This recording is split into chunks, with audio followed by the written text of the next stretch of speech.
नमस्कार। सुबह के 8 बजने के साथ ही वक्त हो गया है सुर्खियां अखबार की का। आपके साथ मैं दीपिका सिंह। तो सुर्खियां अखबार की देख रहे हैं आप। हमारी कोशिश होती है इस खास प्रस्तुति में उन तमाम हेडलाइन से आपको कराएं बाखबर जो शायद खबर बनकर रह गई हो, जिन्हें सिर्फ हो सकता है न्यूज़पेपर में एक कॉलम में जगह दी गई हो, जो चाय की चुस्की के साथ हो सकता है आपसे मिस हो जाए। लेकिन टेंशन मत लीजिए, क्योंकि हम मिस होने नहीं देंगे। भले ही खबर एक कॉलम की हो या एक हेडलाइन की, पर आपके सामने आएगी अगर आपके सरोकार की है। मैं हूं आपके साथ पूजा मोहन पांडे। तो खबरों के सिलसिले की शुरुआत बड़ी अपडेट के साथ करेंगे। अविश्वास प्रस्ताव पर संग्राम देखिए सदन के अंदर मचा हुआ है। सरकार बोली, विपक्ष ने सदन की गरिमा गिरा दी है।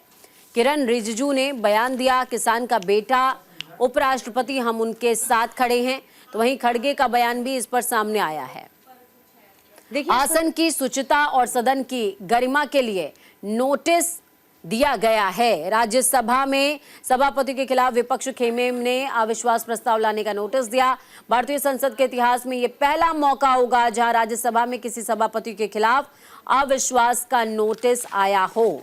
ये खबर आपको मेरी सहयोगी दीपिका दिखा भी रही थी। देखिए, आपको बता दें, ये पहली मर्तबा यानी कि 72 साल में ऐसा हुआ है कि पहली मर्तबा किसी के लिए, या यूं कह सकते हैं कि अविश्वास प्रस्ताव आया हो। हालांकि देखिए, पास जरूर किया गया है, लेकिन ये माना नहीं जाएगा। जाहिर सी बात है कि एनडीए के जो वोट है, जो सांसद है, वो काफी ज्यादा है।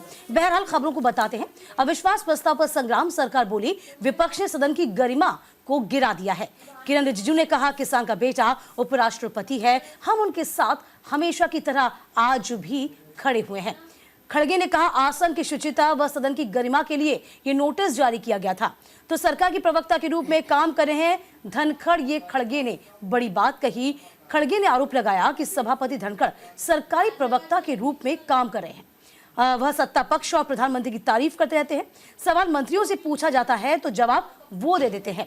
उच्च सदन में राजनीतिक नियमों से अधिक अहम हो गई है, यानी कि सभापति का आचरण उनकी पद है, उनकी गरिमा के विपरीत जा रहा है। तो सपा ना तो सोरोस और ना ही अदानी के मुद्दे के साथ। फिलहाल देखिए, आपको बता दें कि साफ तौर पर राज्यसभा में सभापति जगदीप धनखड़ के खिलाफ विपक्ष दलों के दिए अविश्वास प्रस्ताव पर सरकार और विपक्ष के बीच में लगातार गहमा गहमी का माहौल देखने को मिला।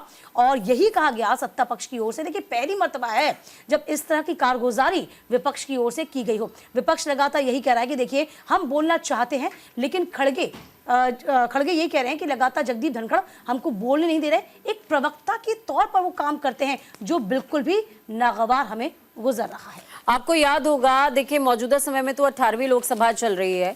जो अभी इलेक्शन आम हुए हैं उसके बाद 18वीं लोकसभा का कार्यकाल ये चल रहा है। लेकिन 17वीं लोकसभा के दौरान भी और उससे पहले भी आपको याद होगा, जया बच्चन के साथ भी काफी ज्यादा बहस जगदीप धनखड़ की देखने को मिली थी, उनके नाम को लेकर के। और भी कई बार विपक्षी खेमे के साथ में राहुल गांधी के साथ भी और भी अलग अलग खेमे के साथ उनकी बहस देखने को मिली थी। जगदीप धनखड़ के ऊपर हमेशा से ही आरोप निष्पक्षता न रखने के लगे हुए हैं। और तो और जो विपक्ष की एक नेत्री हैं रेणुका, उन्होंने यहां तक कह दिया है कि जगदीप धनखड़ प्रिंसिपल की तरीके से हमको ट्रीट करते हैं, जैसे हम कोई छोटे बच्चे हों जो लाइन से भटक रहा है। यानी कि जगदीप धनखड़ के ऊपर बार बार इसी बात का आरोप कि निष्पक्षता नहीं रख रहे हैं। और उन्होंने कहा कि एक संवैधानिक पद है जिस पर उनको निष्पक्ष होकर के काम करना चाहिए। दूसरी तरफ सत्ता पक्ष यानी कि एनडीए का क्या कहना है वो समझ लीजिए। एनडीए साफ तौर पर कह रहा है, जगदीप धनखड़ के समुदाय को यहां से उन्होंने उठाया। उन्होंने कहा, आप किसान की बात करते हैं लेकिन आप जाट का अपमान कर रहे हैं। जगदीप धनखड़ जाट समुदाय से आते हैं। और कुछ दिनों पहले जगदीप धनखड़ ने किसानों के पक्ष में एक बयान भी जारी किया था। तो यहाँ पर सत्ता पक्ष की तरफ से कहा जा रहा है, ऐसा उपराष्ट्रपति, ऐसा चेयरमैन राज्यसभा का जो किसानों के हित की बात करता है, जो किसान का बेटा है, जो जाट समुदाय से आता है, आप उसकी अवहेलना कर रहे हैं। लेकिन मल्लिकार्जुन खड़गे ने कहा, हमने नोटिस दिया है, हमें पता है हमारे पास संख्या बल नहीं है, लेकिन अगर नोटिस दिया है तो उसे रिकॉग्नाइज होना चाहिए और चर्चा भी होनी चाहिए। ऐसा इतिहास में पहली बार हो रहा है जब सत्ता पक्ष बार बार सदन की कार्यवाही को स्थगित करवा देता है। इस समय मौजूदा समय में जॉर्ज सोरोस और अडानी का मुद्दा बहुत ही ज्यादा जोरों शोरों से चल रहा है। अडानी विपक्ष उठा रहा था तो जॉर्ज सोरोस सत्ता पक्ष की तरफ से उठाया जाने लगा मुद्दा, जिसके बाद लगातार विपक्ष अब हमलावर हो गया है और सत्ता पक्ष भी विपक्ष से जवाब मांग रहा है। खबरों के सफर में आगे बढ़ते हैं। राहुल गांधी की दादी फौरी नेहरू के साथ लंबे समय तक संपर्क में रहा है जॉर्ज सोरोस। बीजेपी ने यह तीखा हमला बोला है। सोरोस और नेहरू गांधी परिवार के बीच बहुत गहरे संबंध हैं। दैनिक जागरण समेत अलग अलग न्यूज़पेपर्स ने इस खबर को तरजीह दी है, जगह दी है। राज्यसभा में नेता सदन जेपी नड्डा ने कहा कि सोनिया गांधी और जॉर्ज सोरोस का क्या संबंध है, ये पता होना चाहिए। तो फिलहाल देखिए, ये वाकई में बहुत बड़ी खबर भी। राज्यसभा में नेता सदन जेपी नड्डा ने कहा कि सोनिया गांधी जॉर्ज सोरोस का क्या संबंध है। ये देश की आंतरिक बाह्य सुरक्षा से जुड़ा मुद्दा है। हम 2 दिन से इस प्रश्न को रख रहे हैं, लेकिन इससे ध्यान भटकाने का कुत्सित प्रयास करते हुए विपक्ष ने सभापति जगदीप धनखड़ पर आक्षेप लगाया और उनके खिलाफ अविश्वास प्रस्ताव का नोटिस दिया। ये राष्ट्र का ध्यान बंटवाने की कोशिश है। तो राहुल गांधी की दादी फौरी नेहरू के साथ लंबे समय तक संपर्क में जॉर्ज सोरोस रहे हैं। और देखिए, इस खबर को वाकई में प्रमुखता से जगह दी जा रही है, क्योंकि जाहिर सी बात है पूरे मामले को लेकर कैसे सत्ता पक्ष घेर रहा है विपक्ष को, इसी को लेकर अब जवाब देना जो है वो मुश्किल हो चुका है। तो राहुल गांधी की दादी फौरी नेहरू के साथ लंबे समय तक संपर्क में रहा है जॉर्ज सोरोस, इस हेडिंग के साथ में दैनिक जागरण ने इस खबर को तरजीह दी। और उसके अलावा यहाँ पर आप फेस देख पाएंगे, जेपी नड्डा का चेहरा यहाँ पर है, जो कि राज्यसभा के अंदर बोल रहे थे और जवाब मांग रहे थे, विपक्ष से कह रहे थे कि जवाब तो देना ही पड़ेगा। चले एक बार मैं बहुत ही फौरी तौर पर आपको बता देती हूँ कि क्या कुछ खबर है। भाजपा का तीखा हमला, ये सब हेडिंग है इसमें, और लिखा है भाजपा ने बुधवार को कांग्रेस पर हमला और तेज करते हुए आरोप लगाया कि अमेरिका में रह रहे अरबपति जॉर्ज सोरोस और नेहरू गांधी परिवार के बीच संबंध बहुत गहरे हैं और ये forum of democratic leaders Asia Pacific की सह अध्यक्ष के रूप में सोनिया गांधी की भूमिका से कहीं ज्यादा आगे तक फैले हुए हैं। पार्टी ने सोरोस और गांधी परिवार के बीच संबंधों की प्रगाढ़ता को जवाहरलाल नेहरू के चचेरे भाई बीके नेहरू की हंगरी मूल की पत्नी फौरी नेहरू से जोड़ दिया है। पार्टी प्रवक्ता संबित पात्रा के हिसाब से फौरी नेहरू के मार्फत सोरोस और गांधी परिवार के बीच शुरू हुआ संवाद आज भी कायम है। गांधी परिवार का भारत विरोधी गतिविधियों से संबंध फौरी नेहरू के समय से चला आ रहा है। यहाँ पर उनकी दादी का जिक्र हो रहा है और कहा जा रहा है कि उनकी दादी के समय से ये सारे संबंध चले आ रहे हैं, जिनके जवाब कांग्रेस यानी कि विपक्षी दल को देने चाहिए। केंद्र में सत्तारूढ़ पार्टी ने एक्स पर एक पोस्ट में मीडिया रिपोर्ट्स का हवाला देते हुए कहा, सोरोस की तरह हंगरी की मूल निवासी फौरी नेहरू ने जवाहरलाल नेहरू के चचेरे भाई बीके नेहरू से शादी की थी। इस लिहाज से वो कांग्रेस के पूर्व अध्यक्ष और विपक्ष के नेता राहुल गांधी की दादी हुई।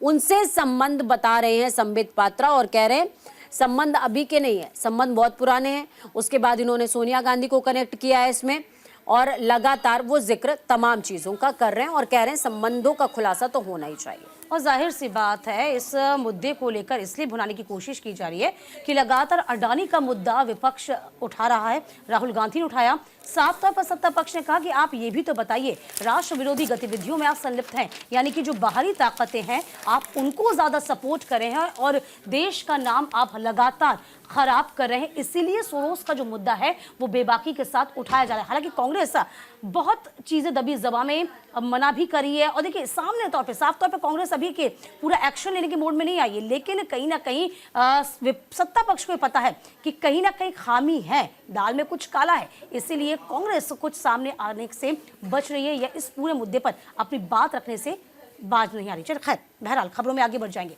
बात सिंधिया की करेंगे। सिंधिया पर कल्याण बनर्जी ने तंज कस दिया, हंगामे के बाद लोकसभा को स्थगित करना पड़ा। देखिए, टीएमसी सांसद ने लेडी किलर कहा, केंद्रीय मंत्री बोले बर्दाश्त नहीं करूंगा। अमर उजाला ने इस खबर को जगह दी है। तो देखिए, अमर उजाला समेत अलग अलग न्यूज़पेपर्स ने इस खबर को तरजीह दी। संसद का शीतकालीन सत्र चल रहा है, तो वहीं लोकसभा में कल हंगामा देखने को मिला। दरअसल लोकसभा में केंद्रीय मंत्री ज्योतिरादित्य सिंधिया और टीएमसी सांसद कल्याण बनर्जी के बीच तीखी नोकझोंक हो गई। कल्याण बनर्जी ने ज्योतिरादित्य सिंधिया पर तंज कसते हुए कहा कि आप अच्छे दिखने वाले इंसान हो, लेकिन आप खलनायक भी हो सकते हो। इस दौरान उन्होंने सिंधिया को लेडी किलर कहकर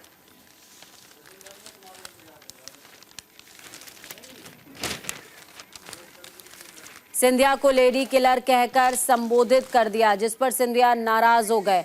कल्याण बनर्जी ने कहा कि आप सिंधिया खानदान के राजा हैं तो क्या सबको छोटा समझते हो। बनर्जी ने कहा कि कोई मंत्री अगर पावर दिखाकर सदन में सांसद की आवाज दबा दे, ऐसा भी नहीं हो सकता। तो वहीं इस पर ज्योतिरादित्य सिंधिया ने कहा आप निजी टिप्पणी करते हैं। उन्होंने कहा मेरा नाम ज्योतिरादित्य सिंधिया है और मेरे परिवार के बारे में अगर आप गलत बोलेंगे तो मैं बर्दाश्त नहीं करूंगा। यहाँ पर कोई भी अपने परिवार के बारे में गलत नहीं सुन सकता है। देखिए फिलहाल देखिए ये जाहिर सी बात है, सदन जो है हंगामेदार तो रहेगा ही, और इस तरह की जो वार्तालाप है हमेशा से सत्र चलने के दौरान देख ही लेते हैं। अभी जो मुद्दा है इसको भी आप समझ लीजिए। सिंधिया पर कल्याण बनर्जी ने तंज कसा, जैसे कि पूजा भी आपको बताई थी, और खबर को तरजीह भी दी गई है कि हंगामे के बाद और लोकसभा स्थगित। देखिए ढाक के 3 पात वही होता है कि तमाम जब बहस शुरू हो जाती है और जब ये निजी बहस में तब्दील हो जाती है तो सदन की कार्रवाई किस तरीके से कार्यवाही को स्थगित कर दिया जाता है। और अब जो शीतकालीन सत्र है पूरा लगभग हंगामे की भेंट मानो चढ़ चुका हो। देखिए इस बीच आपको बता दें, तृणमूल सांसद ने लेडी किलर कहा। केंद्रीय मंत्री बोले मैं बर्दाश्त नहीं करूंगा, तो आप भाषा की मर्यादा का ख्याल रखिए। तो फिलहाल देखिए परिवार पर निशाना स्वीकार नहीं होगा, ये सिंधिया ने कहा कि बनर्जी की टिप्पणी से सिंधिया नाराज हो गए। दोनों के बीच बहुत देर तक तू मैं हुई। सिंधिया ने कहा हम सभी यहाँ देश के निर्माण के लिए आए हैं और मुद्दा की बात करें जिससे कि देश के लिए बेहतरी के लिए हम काम करें। परिवार आप पर निशाना साधेंगे तो जाहिर सी बात है इसका पलटवार भी किया जाएगा। देखिए शेष सत्र के निलंबन की मांग फिलहाल की गई है। वार पलटवार के बाद सत्ता पक्ष के सांसद उत्तेजित हो गए और खासतौर से महिला सांसदों ने बनर्जी के खिलाफ मोर्चा खोल दिया है। फिलहाल उनके खिलाफ संसदीय कार्य मंत्री से शिकायत की गई है। कहा कि बनर्जी को निष्कासित कर बचे हुए सत्र के लिए निलंबित करना चाहिए। फिलहाल आपको बता दें भारी हंगामे के बाद सदन की कार्यवाही पहले 15 मिनट के बाद और फिर शाम 5 बजे दिन भर के लिए स्थगित कर दी गई। तो भाजपा कांग्रेस सदन स्थगित होने के लिए मजबूर करते हैं, ये लगातार बनर्जी कह रहे हैं। फिलहाल देखिए ये टीका टिप्पणी जो है वो इसी तरीके से फिलहाल सदन में छाई हुई है और ये बातें इस तरीके से आगे बढ़ती जा रही है कि सदन की जो कार्यवाही सुचारू तरीके से चलनी चाहिए वो नहीं चल पा रही है। और बड़ी बात यह है कि जनता की एक गाढ़ी कमाई हर एक सेशन में जाती है, लेकिन समझे तो कौन समझे। चलिए तो देखिए ज्योतिरादित्य सिंधिया ने साफ तौर पर कहा कि पारिवारिक टिप्पणी किसी भी व्यक्ति के ऊपर हो वो बर्दाश्त नहीं की जाएगी। ज्योतिरादित्य सिंधिया ने इस दौरान इस बात का भी जिक्र किया है कि मैं भले ही राज परिवार से आता हूं, लेकिन यहां पर आम जनता का प्रतिनिधि हूं। आप मुझे उस तरीके से डील कीजिए और जब मैं बात मुद्दों की कर रहा हूं तो बात मुद्दों की होनी चाहिए, क्योंकि हम सदन में चुनकर आए हैं और जनता के प्रति हमारी जवाबदेही है। इस दौरान जब कल्याण बनर्जी ने उनके ऊपर व्यक्तिगत टिप्पणी करना शुरू किया कि वो राज परिवार से आते हैं इसीलिए सभी को छोटा समझते हैं और समझते हैं कि मैं ही सर्वे सर्वा सर्वोपरि हूं, तो ऐसा उनकी गलतफहमी है। ज्योतिरादित्य सिंधिया ने कहा कि ये मेरा पारिवारिक मुद्दा है और अगर आप पारिवारिक मुद्दे पर टिप्पणी करेंगे तो मैं बर्दाश्त कतई नहीं करूंगा, चाहे वो सदन के भीतर की बात हो या सदन के बाहर की बात हो। तो चलिए खबरों के सफर में आगे बढ़ते हैं। पीएम मोदी का स्मार्ट इंडिया हैकाथॉन के ग्रैंड फिनाले के प्रतिभागियों से संवाद हुआ है। उन्होंने कहा हैकाथॉन ने कई बड़ी समस्याओं का समाधान किया और आगे कहा कि युवाओं का विजन ही सरकार का मिशन है। अमर उजाला समेत अलग अलग न्यूज़पेपर्स ने इस खबर को तरजीह दी है। युवाओं का मिशन ही सरकार का विजन है, ये प्रधानमंत्री नरेंद्र मोदी ने कहा है। देखिए पीएम मोदी ने कल स्मार्ट इंडिया हैकाथॉन 2024 के ग्रैंड फिनाले में भाग लिया। उन्होंने वीडियो कॉन्फ्रेंसिंग के जरिए हैकाथॉन में शामिल हुए युवाओं को संबोधित किया। पीएम ने कहा कि मैंने हमेशा लाल किले से एक ही बात कही है कि सबका प्रयास सबका साथ। आज का भारत सभी के प्रयास से तेजी की गति के साथ आगे बढ़ रहा है। स्मार्ट इंडिया हैकाथॉन के ग्रैंड फिनाले का मुझे बहुत इंतजार था। जब भी आप जैसे युवा इनोवेटर्स के बीच आने का मौका मिलता है तो मुझे भी बहुत कुछ जानने सीखने को मिलता है। उन्होंने कहा कि युवा का विजन ही सरकार का मिशन है, इसलिए मेरे नौजवानों को जो भी चाहिए सरकार उसे रूप में हम उस दिशा में काम कर रहे हैं। मैंने लाल किले से कहा कि देश की राजनीति में 1 लाख से ऐसे युवाओं को लाऊंगा जिनके परिवार से पहले कोई भी राजनीति में ना हो। तो देखिए न्यूज़पेपर ने किस तरीके से इस खबर को तरजीह दी है। युवाओं का विजन ही सरकार का मिशन है। प्रधानमंत्री नरेंद्र मोदी जब भी कहीं पर जाते हैं तो उस दौरान वो ज़रूर किसी न किसी तरह की प्रदर्शनी का अवलोकन करते हैं। आपको याद होगा कि बीते दिनों भी प्रधानमंत्री अष्टमहालक्ष्मी महोत्सव के दौरान भी एक प्रदर्शनी का अवलोकन कर रहे थे। और इसके अलावा जहां भी प्रधानमंत्री नरेंद्र मोदी पहुंचते हैं उनकी कोशिश होती है कि युवाओं के विजन, उनकी विचारधारा, उनकी समझ को समझा जा सके, ताकि देश किस दिशा में जा रहा है, उसको गति किस दिशा में मिल रही है, उसकी दिशा और गति को समझा जाए। चलिए देखिए, आपने हेडिंग तो देख ली, चूंकि वो बहुत ही बोल्ड लेटर्स में थी, युवाओं का विजन ही सरकार का मिशन है। लेकिन सब हेडिंग क्या है जो आप शायद डिकोड नहीं कर पाए होंगे। पीएम मोदी का स्मार्ट इंडिया हैकाथॉन के ग्रैंड फिनाले के प्रतिभागियों से संवाद, इसमें लिखा है, कहा हैकाथॉन ने कई बड़ी समस्याओं का समाधान दिया जो बन रहे हैं उपयोगी। अगले 25 साल भारत की अमृत पीढ़ी, युवाओं पर विकसित भारत की जिम्मेदारी है। प्रधानमंत्री नरेंद्र मोदी ने कहा है कि मेरे लिए युवाओं का विजन ही सरकार का मिशन है। भारत की ताकत युवा शक्ति है। नवोन्मेषी युवा ही, नवोन्मेषी मतलब नव सोच के साथ जो निवेश करें, सोच का निवेश करें देश के विकास में, वो नवोन्मेषी होता है। नवोन्मेषी युवा ही हमारी तकनीकी शक्ति है। पीएम मोदी ने कहा सरकार युवाओं के साथ खड़ी है, उनकी राह की बाधाएं दूर करने के लिए नए सुधार कर रही है। प्रधानमंत्री मोदी बुधवार को वीडियो कॉन्फ्रेंसिंग के जरिए स्मार्ट इंडिया हैकाथॉन के ग्रैंड फिनाले को संबोधित कर रहे थे। उन्होंने प्रतिभागियों के साथ बातचीत की। लगभग 1 घंटे की चर्चा के दौरान पीएम मोदी ने कहा हैकाथॉन ने कई बड़ी समस्याओं का समाधान दिया है। इसके जरिए विकसित तकनीकी समाधान देश भर में लोगों के लिए बहुत लाभकारी साबित हुआ है। और दीपिका, हम इसको भी डिनाई नहीं कर सकते इस बात को कि प्रधानमंत्री नरेंद्र मोदी जब भी मन की बात कर रहे होते हैं उसमें भी युवाओं और उनके इनोवेशंस का कई बार बार वो जिक्र करते हैं। और जब हम हैकाथॉन का जिक्र कर रहे हैं तो ये तकनीकी तौर पर एक ऐसी प्रदर्शनी थी जो देश को संबल, सामर्थ्य और दिशा प्रदान करती है। जाहिर सी बात है पूजा कि आप हमेशा देखिए, प्रधानमंत्री मोदी की कोशिश यही होती है कि तमाम जो युवा हैं उनको किस तरीके से आगे बढ़ाया जाए, उनकी नई सोच को जो कि देश के लिए काम में आए। क्योंकि हमेशा से प्रधानमंत्री मोदी कहते हैं कि युवा जो होते हैं वो देश का भविष्य है। अक्सर आपने देखा होगा कि प्रधानमंत्री मोदी चाहे खिलाड़ियों से मुलाकात की बात हो, स्टूडेंट से मुलाकात की बात हो, इनोवेटिव आइडियाज़ देने की बात हो, हमेशा से युवाओं को तरजीह देते हैं। और ये प्रधानमंत्री मोदी की एक खूबसूरती है, क्योंकि जाहिर सी बात है वो अपने आप को उस वर्ग से आत्मसात करते हैं, अपने आप को जोड़ते हैं। और देखिए, ये उनकी जो खूबी है, देश में नहीं, जब भी वह विदेश में भी जाते हैं तो अपने आप को वहां से कनेक्ट कर लेते हैं। और यही कहा जाता है कि ग्लोबल लीडर के तौर पर प्रधानमंत्री मोदी की पहचान यूं ही नहीं हो रही। चलिए आगे बढ़ जाते हैं। बिल्कुल दीपिका, आगे बढ़े उससे पहले मैं आपको डिस्टर्ब कर रही हूँ। आगे बढ़ने से पहले 2 चीजें मैं ऐड ऑन करना चाहूंगी इसमें। प्रधानमंत्री नरेंद्र मोदी ने जिस बात का जिक्र किया है, साइबर क्राइम, ड्रोन सेक्टर में बहुत काम करने की जरूरत है, ये उन्होंने एक्सेप्ट किया है कि जिस तरीके से साइबर क्राइम बहुत तेजी से बढ़ रहा है उसमें नवाचार की जरूरत है कि हम उसको जनता को सेफ्टी दे पाए। अभी हम देखते हैं डेटा लीक हो जाता है, व्हाट्सएप का डेटा लीक होता है, फेसबुक का डेटा लीक होता है या इंस्टाग्राम का। याद होगा पीएम मोदी ने तब भी बोला था कि आपकी जिम्मेदारी बनती है। देखिए, तकनीकी क्षेत्र में काम तो तमाम अधिकारी जो एक संबंधित विभाग है वो कर रहा है, लेकिन एक बतौर जागरूक नागरिक होने के नाते आपको भी ये समझना होगा कि फेक कॉल्स आ जाएं या फिर कुछ ऐसी चीजें हो जो आपके लिए ठीक नहीं है, आप खुद उसके लिए जागरूक रहें, सो दैट आपको कोई परेशान ना कर पाए या फिर भविष्य में किसी दिक्कतों में आप न फंस पाएं। बिल्कुल, देखिए ब्रेक का समय है, लेकिन उससे पहले दुनिया की एक अनूठी योजना वन नेशन वन सब्सक्रिप्शन का जिक्र यहाँ पर प्रधानमंत्री ने किया है। यानी कि ये सौगात उन तमाम स्टूडेंट्स के लिए होगी जो जर्नल्स या फिर देखिए IAS PCS की तैयारी करते हैं या कॉलेज में एंट्रेंस की तैयारी कर रहे होते हैं। अब अगर ये हो जाता है तो उसके बाद आप एक जगह पे सब्सक्रिप्शन लोगे और आपको हर जगह स्टडी मटेरियल में एक्सेस मिलने वाला है। ये एक बहुत अच्छी खबर है। जाहिर सी बात है। चलिए खबरों के सिलसिले को हम आगे बढ़ाएंगे, उससे पहले वक्त एक छोटे से ब्रेक का हुआ है, कहीं मत जाइएगा, फौरन लौटते हैं हम।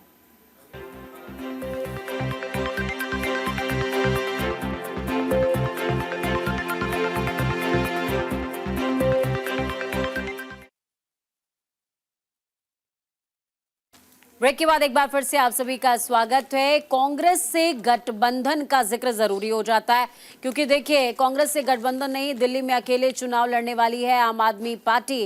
जैसे जैसे दिल्ली के चुनाव करीब आ रहे हैं, ये चर्चा जोरों शोरों से आगे बढ़ते जा रही है। दिल्ली विधानसभा चुनावों में आम आदमी पार्टी और कांग्रेस के बीच गठबंधन की खबरों पर अरविंद केजरीवाल ने विराम लगा दिया है। केजरीवाल ने खुद पोस्ट करते हुए कहा कि आम आदमी पार्टी दिल्ली में अकेले ही अपने बलबूते पर चुनाव लड़ेगी। देखिए, कांग्रेस के साथ किसी तरह का कोई गठबंधन की संभावना नहीं है। सूत्रों के हवाले से दावा किया गया था कि आप और कांग्रेस के बीच में कुछ तो पक रहा है। गठबंधन की बात शायद अंतिम चरण में हो, लेकिन गठबंधन में आम आदमी पार्टी कांग्रेस के अलावा यानी कि सिर्फ INDIA गठबंधन का ही हिस्सा है। देखिए, आपको याद होगा आम चुनाव के बाद पहले से ही बहुत चीजें साफ कर दी गई थी कि देखिए अब यदि चुनाव का जिक्र आएगा, जब विधानसभा चुनाव का जिक्र आएगा तो कांग्रेस का साथ हमको नहीं चाहिए। दिल्ली में हम अलग ही चुनाव लड़ेंगे। अमूमन वही स्थिति आपने देखा होगा हरियाणा में भी बनी थी, तब लग रहा था कि हम साथ में चुनाव लड़ेंगे, लेकिन ऐसा हो नहीं पाया। तो फिलहाल आपको बता दें, केजरीवाल ने कहा अपने ही दम पर, अकेले दम पर हम मैदान में उतरेंगे। जाहिर सी बात है, आम आदमी पार्टी को ये बखूबी पता है कि शीला दीक्षित के जाने के बाद से कांग्रेस की जो जड़ें हैं वो वीक हैं, वो कमजोर हुई हैं दिल्ली में, और आम आदमी पार्टी कतई नहीं चाहेगी कि उसमें सेंधमारी हो पाए। फिलहाल आपको बता दें कि विपक्ष की इंडिया गठबंधन में दरार और चौड़ी होती जा रही है। एक दरार तो ये हो गई थी, किस तरीके से इसे लीड कौन करेगा, ममता बनर्जी का नाम सामने आने लगा था। ममता बनर्जी ने खुद इच्छा जाहिर कर दी। अब इस बीच आपको बता दें, कहीं ये भी कहा जा रहा था कि हो सकता है संभवतः कि कांग्रेस का साथ मिल जाए, लेकिन अब साफ तौर पर अरविंद केजरीवाल ने स्पष्ट कर दिया कि विधानसभा चुनाव दिल्ली में अकेले दम पर हम लड़ेंगे। तो फिलहाल आपको बता दें, ममता बनर्जी को सौंपने की तेज मांग हुई थी कि इसको लीड किया जाए। INDI गठबंधन को दिल्ली विधानसभा चुनाव अपने दम पर लड़ने का ऐलान किया। कांग्रेस से गठजोड़ की मीडिया रिपोर्टों को खारिज कर दिया अरविंद केजरीवाल ने और कहा किसी भी तरह के गठबंधन की कोई संभावना अब नहीं है। केजरीवाल ने बुधवार को सोशल मीडिया पोस्ट में कहा आम आदमी पार्टी अपने दम पर चुनाव लड़ेगी। इस महीने के शुरू में केजरीवाल कांग्रेस से गठबंधन की संभावना से पहले ही इनकार कर चुके थे। और देखा भी होगा आपने अक्सर कि जब भी कोई प्रोटेस्ट का जिक्र आता है, चाहे वो प्रदूषण का लेवल की बात हो या फिर पानी की दिक्कतों की बात हो, तो बीजेपी लगातार जैसे प्रदर्शन कर रही थी, कांग्रेस भी प्रदर्शन कर रही थी। तभी से कयास लगाए शुरू हुए थे कि खटास तो दोनों के बीच में पड़ चुकी है। बिल्कुल, खटास दोनों के बीच में पड़ चुकी है और गठबंधन की बात खटाई में पड़ चुकी है। जी हाँ, खटाई में इस तरीके से पड़ चुकी है क्योंकि बात चल रही थी दिल्ली विधानसभा चुनावों में 15 सीटों पर बातचीत हो सकती है, यानी कि 15 सीटों पर कांग्रेस हो सकता है चुनाव लड़े, लेकिन फिर ये जो समीकरण है वो धीरे धीरे करके सिमटा 7 से 8 सीटों पे। और अब आम आदमी पार्टी ने कह दिया कि भाई आप हरियाणा में आपने जो किया वो किया, महाराष्ट्र में आपका प्रदर्शन हमने देख लिया, जहां जहां भी बीजेपी से आपकी सीधी टक्कर होती है वहां आप औंधे मुंह गिर जाते हो, और जब आप औंधे मुंह गिर ही रहे हो हर जगह पे, तो हम आपको अपनी सीटें बर्बाद करने के लिए क्यों दें, ये कहना है आम आदमी पार्टी का। आम आदमी पार्टी कह रही है फ्री बीज तो हम दिल्ली वालों को दे ही रहे हैं, तो और अच्छी शिक्षा का दावा वो कर रहे हैं, इसके अलावा सफाई व्यवस्था का दावा कर रहे हैं, निगम व्यवस्था का दावा कर रहे हैं, तमाम व्यवस्थाओं का दावा करते हुए अरविंद केजरीवाल का साफ तौर पर कहना है कि भाई हम चुनाव तो देखो अकेले लड़ने जा रहे हैं, कोई गठबंधन कोई साठगांठ यहाँ पर नहीं है, गठबंधन की बात आगे देखेंगे फिर से जब आम चुनाव आएगा तब। और देखिए, बहुत हास्यास्पद है पूजा कि आपको याद होगा कुरुक्षेत्र की सीट मिली थी आम आदमी पार्टी को, वो अपनी सीट भी नहीं बचा पाई थी और खटास दिक्कतें तभी पैदा हो गई थी। हरियाणा का चुनाव आपने देखा था, तभी लग रहा था कि कुछ सीटें हमें दी जाए, और राहुल गांधी ने भी इसमें दबीजुमा में कहा था कि देखिए संभवतः हो सकता है कि हम गठबंधन कर लें, लेकिन नहीं हुआ तो नहीं हुआ। और अब देखिए, चूंकि आम आदमी पार्टी जो कि 10 साल से दिल्ली पे काबिज है, वो कतई नहीं चाहेगी कि उसकी सियासी समीकरण को सेंध लगे, और कांग्रेस पर तो कतई भरोसा नहीं है फिलहाल। बिल्कुल, और अपनी कहना कह सकते हैं कि क्रेडिबिलिटी कांग्रेस धीरे धीरे करके गंवाती जा रही है। भले ही आम चुनावों में नंबर गेम में कांग्रेस ने बाजी मारी हो, लेकिन वो नंबर गेम अब विधानसभा चुनावों में नजर नहीं आ रहा है, क्योंकि देखिए लोकसभा चुनाव हुए, लोकसभा चुनावों के बाद लगभग 12 ऐसे राज्य हैं जहां पर विधानसभा चुनाव हो चुके हैं, और जिनमें से ज़्यादातर स्टेट्स में बीजेपी वर्सेस कांग्रेस था। पर कांग्रेस जहां पर छोटे भाई की भूमिका में थी वहां तो कांग्रेस जीती है कुछ सीटें, लेकिन जहां जहां कांग्रेस मुख्य भूमिका में थी, यानी कि 1-1 फेस टू फेस लड़ाई में थी, वहां कांग्रेस डिफीट कर गई है। चलिए आगे बढ़ जाएंगे खबरों में। पूजा, सीएम योगी ने बस्ती में कर्मा देवी समूह की स्थापना दिवस पर तमाम बड़ी बातें कही हैं, संबोधित किया। कहा सकारात्मक सोच की सरकार आई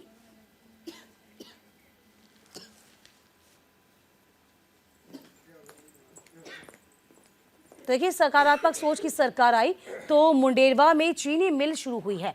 दैनिक जागरण ने इस खबर को जगह दी। मुख्यमंत्री योगी आदित्यनाथ कल कर्मा देवी शैक्षणिक संस्थान के 15वें स्थापना दिवस पर आयोजित समारोह में हिस्सा लेने बस्ती पहुंचे। इस दौरान सीएम ने संस्थापक रिटायर्ड IAS और वर्तमान में उत्तर प्रदेश अधीनस्थ सेवा चयन आयोग के अध्यक्ष ON सिंह को बधाई दी। इस दौरान मंच पर मुख्यमंत्री योगी का IAS अधिकारी के पैर छूते नजर आए और इसी को लेकर देखिए तमाम तरह की अटकलें उठना शुरू हो गई थी। फिलहाल ये खबर भी आप तक हम पहुंचा रहे हैं। और देखिए कांग्रेस के साथ गठबंधन तो नहीं होगा, ये तो पहले ही बता चुके थे आपको।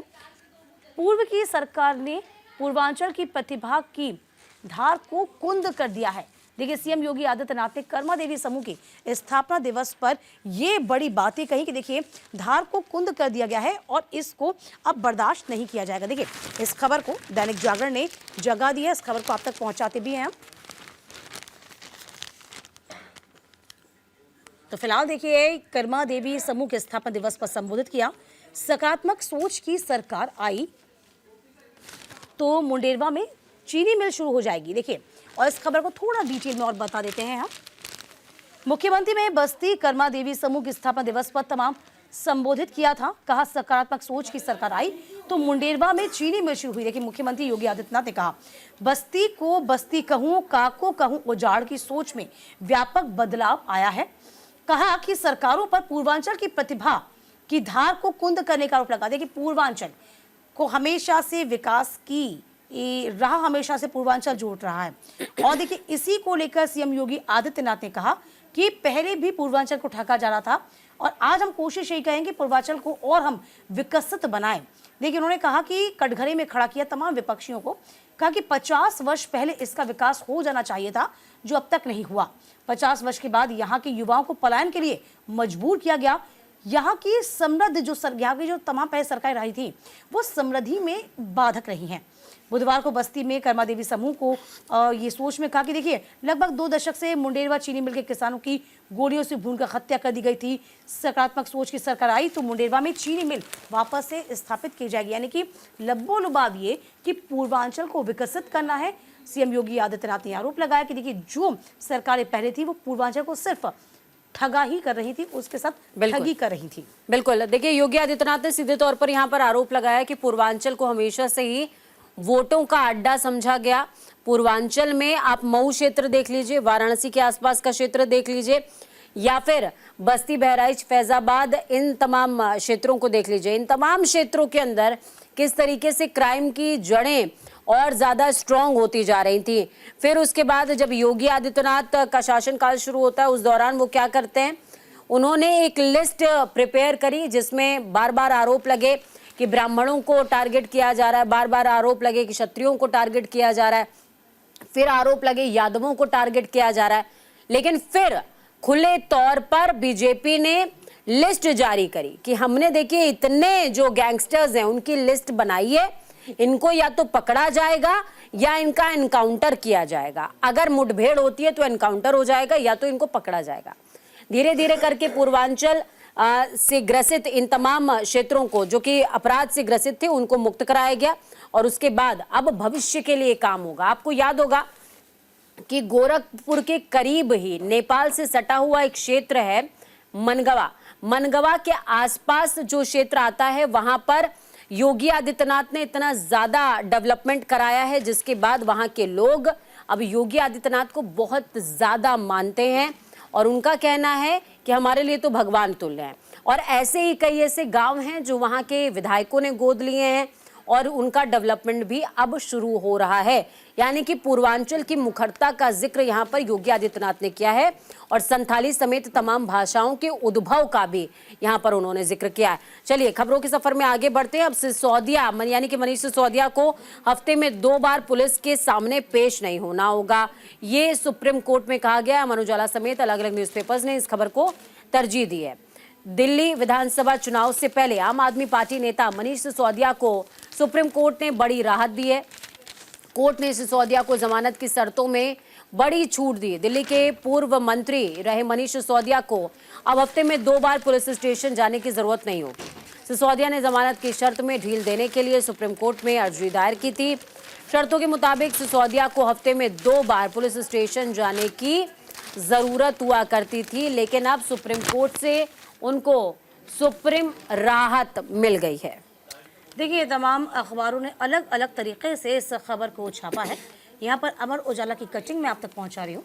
देखिए, अब सिसोदिया को राहत है। सिसोदिया को राहत इसलिए भी अच्छी है, आम आदमी पार्टी के लिए ये ज़रूरी हो जाती है, लाजमी हो जाती है, क्योंकि साल के शुरुआत में फरवरी में चुनाव होने हैं। तो जाहिर सी बात है कि वापस आपको बार बार अगेन एंड अगेन कोर्ट के चक्कर नहीं लगाने पड़ेंगे, आपको कोर्ट में दस्तक नहीं देनी होगी। चलिए आपको बता दें कि सिसोदिया को राहत है, हफ्ते में अब 2 बार नहीं जाना होगा, ये साफ कर दिया, क्लियर कर दिया गया है। तो सुप्रीम कोर्ट ने दिल्ली की आबकारी नीति से जुड़े भ्रष्टाचार और मनी लॉन्ड्रिंग के मामले में पूर्व उप मुख्यमंत्री मनीष सिसोदिया की जमानत में सप्ताह में 2 बार जांच के जो आदेश दिए थे, यानी कि आप 2 बार आइए, आपको कोर्ट में आना होगा, अपनी उपस्थिति दर्ज कराना होगा। अब ये नहीं चलेगा, अब आप उसको फ्लेक्सिबल यहाँ पर कर दिया गया है। Justice B R Gavai, justice K V Viswanathan की पीठ ने इस शर्त को आवश्यक बता दिया। पीठ ने कहा कि याचिकाकर्ता को नियमित रूप से सुनवाई में उपस्थित होना होगा। शीर्ष अदालत ने 22 नवंबर को सिसोदिया की याचिकाओं पर सुनवाई के लिए सहमति व्यक्त की थी और सीबीआई व ईडी को नोटिस जारी कर उनसे जवाब तलब किया था। 9 अगस्त को शीर्ष अदालत ने दिल्ली आबकारी नीति घोटाले से जुड़े दोनों मामलों में सिसोदिया को जमानत दे दी थी।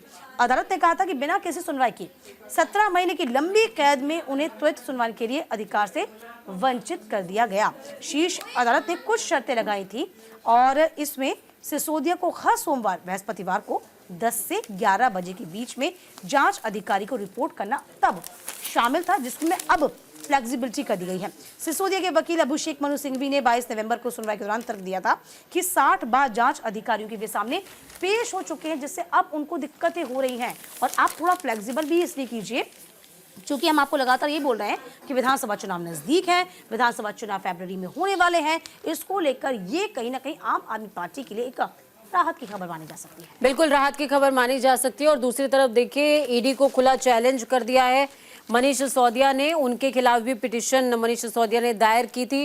हालांकि ये खबर से जुड़ी हुई खबर नहीं है, लेकिन एक्स्ट्रा खबर जरूर है जो आपको पता होनी चाहिए, क्योंकि हमने तो वादा किया है ना कि हम हेडलाइंस से पार की हेडलाइंस आपको बताएंगे। तो अगली खबर का रुख करते हैं। आत्महत्या केस में इंजीनियर के परिवार ने इंसाफ मांगा है। कहा पत्नी ने परेशान किया, पत्नी के परिजन बोले वो जवाब देगी, कोर्ट फैसला करेगा।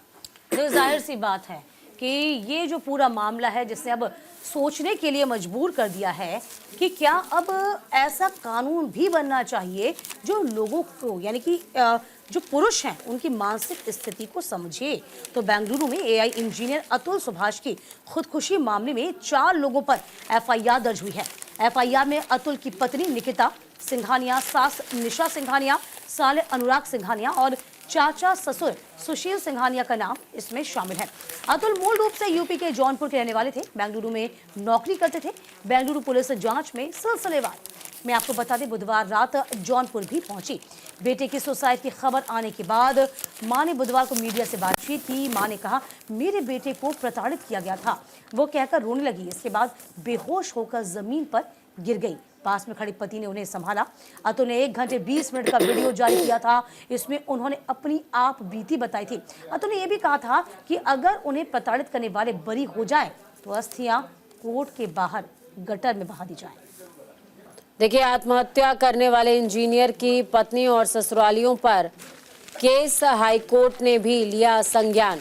ये खबर है, ये जो कि हम आपको दिखा रहे हैं, जिसमें आप ये जो तस्वीर देख पाएंगे ये अतुल सुभाष की तस्वीर है, जिसमें आपको बता दें कि लगभग 90 मिनट का वीडियो मरने से पहले अतुल सुभाष ने रिकॉर्ड किया। 24 पन्नों का सुसाइड नोट लिखा अतुल ने और इस बात का जिक्र किया कि एक ऐसा इंजीनियर जिसको अपने ऑफिस से सिर्फ महज 23 छुट्टियां मिलती हों, वो 40 बार खुद प्रत्यक्ष तौर पर कोर्ट में पेश हुआ हो और पूरी टोटल परिवारजनों समेत पेशी जौनपुर से बिहार पे जाकर के पेशी, कुछ दिल्ली से गए, कुछ जौनपुर से गए, कुछ बेंगलुरु से गए, अलग अलग जगहों से लोग पेशी के लिए पहुंचे, जिनमें उसके माता पिता थे, उसका भाई था और खुद अतुल थे।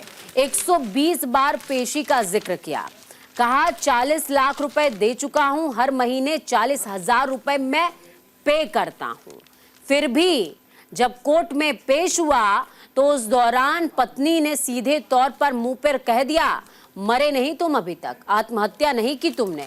और जब अतुल का मुंह उतरा तो उस दौरान महिला जज भी ठाके मारकर हंसने लगी और कहा कि तुम तो जज से कह के गए थे कि इस बार जब आओगे तो आत्महत्या कर लोगे, तुम नहीं आओगे आत्महत्या की खबर आएगी। तो क्या करते, आत्महत्या कर ली। 90 मिनट का वीडियो रिकॉर्ड किया और आत्महत्या कर ली। हाईकोर्ट ने तलब किया है कि मृत इंजीनियर की फाइलों का जो रिकॉर्ड है उसे सामने रखा जाए, और ये इसलिए भी जरूरी हो जाता है क्योंकि देखिए फैमिली कोर्ट का ये मामला है। अतुल यहाँ पर जिस महिला जज का जिक्र कर रहे हैं वो फैमिली कोर्ट से जुड़ी हुई हैं। अब हाई कोर्ट ने मामले में संज्ञान लिया है। फिलहाल एक जिंदगी खत्म हो चुकी है, उसका परिवार आर्थिक तौर पर टूट चुका है और एक इंसान का न्याय प्रणाली और सिस्टम से विश्वास उठ चुका है। और सवाल ये कि ये देश जिसे पुरुष प्रधान देश कहा जाता है, वहां पर एक पुरुष मानसिक प्रताड़ना और आर्थिक दबाव के चलते आत्महत्या करने को कैसे मजबूर हो जाता है। जिन महिलाओं को सबला बनाने के लिए कानून बनाए गए, वही महिलाएं उन कानूनों का दुरुपयोग करके पुरुषों पर दबाव बना रही हैं, और वो भी मानसिक दबाव। और देखिए ये बहुत बड़ी बात है कि एक पुरुष का जो पैरामीटर होगा वो आप समझिए। यदि आप अतुल का यदि वीडियो सबने सुना होगा, देखा होगा, तो उसमें उनका दर्द साफ आप सुन पाएंगे। जो उनके मामा थे अतुल के, वो ये कह रहे हैं कि देखिए पहली बार कोशिश नहीं करी, उसके दिमाग में 6 महीने से खुद खुशी का ख्याल चल रहा था। एक बार नहीं, 6 महीने पहले से ख्याल आ गया था।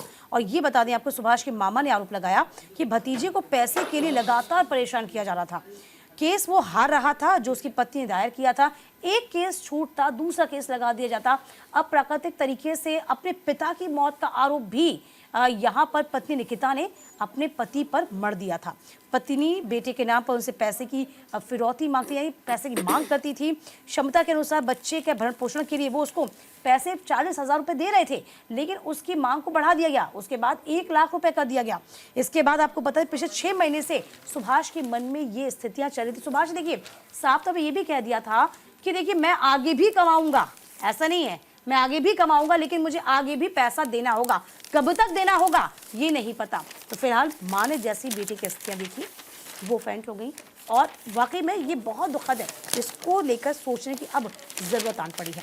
चलिए खबरों के सिलसिले को आगे बढ़ाते हैं। और सबसे खास बात दीपिका इस पूरे मुद्दे में ये रहा कि अतुल जिस दौरान ये लिख रहे थे उस दौरान उन्होंने ईमेल भी किया।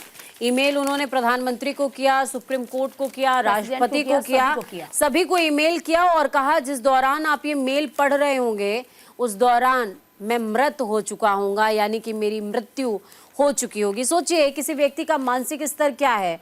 अतुल शिक्षित थे, एआई इंजीनियर थे, 24 पन्ने लिख सकते थे, 90 मिनट का वीडियो बना सकते थे, तो उन्होंने बयां कर दिया। कोई ऐसा भी होगा जो मन के अंदर कुढ़ रहा होगा और अंदर ही अंदर मर रहा होगा, जो शायद हर मिनट न जाने कितनी मौत मरता होगा। तो कानून को जरूरत शायद सशक्त तक पहुंचने की है, माफ कीजिएगा आसक्त तक पहुंचने की है, उन लोगों तक पहुंचने की जिन्हें वाकई कानून की जरूरत है। अब जरूरत है कि कानून को इस तरह मोड़ा जाए कि जिसे कानून की जितनी ज्यादा जरूरत है उस तक कानून सशक्तता से पहुंच पाए। सेशन कोर्ट को बहुत सोचना समझने की जरूरत होगी। सभी की भावनाओं का ख्याल रखें, चाहे वो महिला हो चाहे पुरुष हो। ठहाके मारने की, हंसने की शायद उस वक्त जरूरत नहीं थी जब ये कहा गया कि जाओ तुम भी आत्महत्या कर लो। तो आप समझिए उस व्यक्ति के मन पर क्या बीत रही होगी। बहरहाल आगे बढ़ते हैं। शीतलहर में छिटरी है दिल्ली। 28 साल बाद शीतलहर का प्रकोप देखने को मिला। देखिए आपको बता दें कि हम स्वागत तो जरूर कर रहे हैं सर्दियों का, लेकिन 12 और 13 दिसंबर के येलो अलर्ट जारी किया गया। ठंड इस कदर बढ़ गई, पारा 5 डिग्री चला गया है। तो फिलहाल जो पहाड़ों में बर्फबारी हो रही है ना, उसका सीधा सीधा असर अब मैदानी एरियाज में दिखने को मिल रहा है। तो राजधानी में ठंड बिल्कुल। बढ़ गई, पारा 5 डिग्री से भी नीचे चला गया, बिल्कुल। शीतलहर का अलर्ट जारी किया गया। देखिए चेहरों पर खुशी तो आ ही जाएगी, जो इस वक्त पर्यटक होंगे जो जा रहे होंगे, कह सकते हैं कि पहाड़ों पे बर्फबारी का लुत्फ ले रहे होंगे। हम दिल्ली की सर्दी का जिक्र इसलिए करते हैं कि दिल्ली की सर्दी मैदानी एरिया में काफी फेमस है। तो फिलहाल देखिए अभी तक ये लग रहा था एक हफ्ते तक कि भाई सर्दी कब आएगी, सर्दी कब आएगी, पॉल्यूशन का लेवल हाई हो चुका है। लेकिन अब देखिए ये दिल्ली वासियों के लिए अच्छी बात है। मुझे याद आ रहा है दीपिका कि कल जब मैं घर जा रही थी उस दौरान हमारे जो कैब चालक थे, हमारे जो कृष्ण जी की भूमिका में थे उस समय, रथ के सारथी, उनका कहना था मैडम सर्दी बहुत हो गई। मैंने कहा दिसंबर में नहीं होगी तो क्या कब होगी बताइए। और बहुत तो पहली बात तो सर्दी इस बार लेट आई है, दिल्ली में। पिछली बार देखा था जिस तरीके से आग तापते थे जब बाहर जाते थे हम लोग, बट स्टिल ये अच्छी बात है, आई देर आई दुरुस्त आई, जो आना वाकई बहुत जरूरी भी था। देखिए दिल्ली का जो टेम्परेचर है वो मैं बहुत फौरी तौर पर आपको बता देती हूँ। न्यूनतम तापमान 3.1 डिग्री है। दीपिका ने आपको न्यूज़पेपर तो दिखाई दिया। इस वजह से सीजन में पहली बार न्यूनतम तापमान सामान्य से 5 डिग्री सेल्सियस नीचे आ गया है। इस वजह से दिल्ली में बुधवार को इस सीजन में पहली बार शीतलहर चली है। इससे सुबह में ठिठुरन ज्यादा रही, साथ ही सर्दी 28 वर्षों का रिकॉर्ड भी तोड़ चुकी है। यानी कि इस बार मौसम विभाग ने साफ तौर पर कह दिया कि दिल्ली वालों ठिठुरने के लिए तैयार हो जाओ।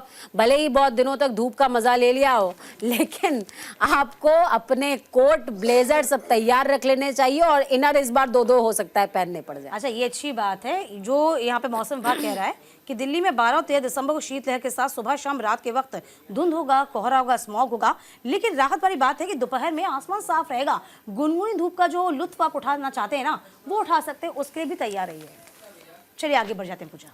दिल्ली के मुकाबले सस्ती हो सकती है नोएडा से उड़ान, यानी कि देखिए जेवर एयरपोर्ट की स्टार्टिंग हो रही है। उड़ान का जिक्र यहाँ पर कि नोएडा से उड़ान सस्ती हो सकती है। अमर उजाला, दैनिक जागरण समेत अलग अलग न्यूज़पेपर्स ने जेवर एयरपोर्ट का जिक्र इसमें किया है। नोएडा इंटरनेशनल एयरपोर्ट से उड़ान भरने वाले यात्रियों में किराया दिल्ली एयरपोर्ट के मुकाबले कम रहने के आसार हैं। और देखिए ये बहुत बड़ी बात है। दरअसल यहाँ पर विमानों को ईंधन दिल्ली हवाई अड्डे से कम दर पर उपलब्ध होगा। अब समझिए कि जेवर एयरपोर्ट को हाईलाइट करने के लिए क्या कुछ करेंगे। देखिए एयरपोर्ट के निर्माण से पहले हुए समझौते में यूपी सरकार ने ईंधन पर महज 1% वैट लगाने का निर्णय लिया है, जबकि दिल्ली एयरपोर्ट से उड़ान भरने वाले विमानों को ईंधन पर 25% वैट का भुगतान करना पड़ेगा। ऐसे में ईंधन पर वैट की राहत का असर एयरपोर्ट से संचालित होने वाले विमानों के किराए पर देखने को सीधे तौर पर मिल सकता है। नोएडा एयरपोर्ट के रनवे पर सफल ट्रायल के बाद अब विमानन कंपनियां रूट के सर्वे में जुट गई हैं। सर्वे के बाद नागर विमानन निदेशालय से रूट के लिए आवेदन किया जाएगा और इसी के साथ ही किराए की भी घोषणा करनी होगी। ऐसे में वैट से राहत के चलते नोएडा एयरपोर्ट पर टिकटें सस्ती मिलने जा रही हैं और एयरपोर्ट से जुड़े अधिकारियों के अनुसार टिकटों के दाम 15 से 20% कम होंगे। दरअसल दिल्ली के पास नोएडा में इंटरनेशनल एयरपोर्ट बनाने का उद्देश्य पैसेंजर लोड को घटाना है। इससे टिकटों की कीमत में कम करने की योजना बनाई जा रही है। 17 अप्रैल 2025 से नियमित उड़ानें शुरू भी हो जाएंगी। देखिए आईजीआई से सस्ता हो सकता है नोएडा एयरपोर्ट से किराया। फरवरी से बुकिंग की स्टार्टिंग हो जाएगी। आईजीआई माने इंदिरा गांधी इंटरनेशनल एयरपोर्ट से सस्ता हो सकता है किराया। देखिए अब आप समझ लीजिए कि किराया किस पर डिपेंड करता है। जैसा कि दीपिका ने आपको बता दिया, फ्यूल कॉस्ट पर सबसे ज़्यादा किराया डिपेंड करता है। जितनी ज़्यादा फ्यूल कॉस्ट होगी उतना ज़्यादा किराया होगा, जितना कम फ्यूल कॉस्ट होगी उतना कम किराया होगा। तो जेवर एयरपोर्ट से एविएशन कॉस्ट इसीलिए कम आने वाली है क्योंकि फ्यूल कॉस्ट उसमें कम हो जाएगी। तो फ्यूल कॉस्ट कम होगी तो आपकी किराए यानी कि आपके टिकट की कॉस्टिंग में कटिंग हो जाएगी। तो आप तैयार हो जाइए। नोएडा वासियों और दिल्ली एनसीआर वालों को तो राहत मिलने वाली है। अब वो चाहें तो दिल्ली से जाएं, अब वो चाहें तो नोएडा से जाएं, जहां से चाहें वहां से जाएं, बस अपनी मंजिल पर पहुंच जाएं, क्योंकि भारत अपनी मंजिल पर पहुंचेगा तभी तो तरक्की के निशानों को छुएगा। चलिए इसी के साथ सुर्खी अखबार की में आज के लिए बस इतना ही। हम कल फिर हाजिर होंगे तमाम खास सुर्खियों के साथ। हमें दीजिए इजाजत। नमस्कार।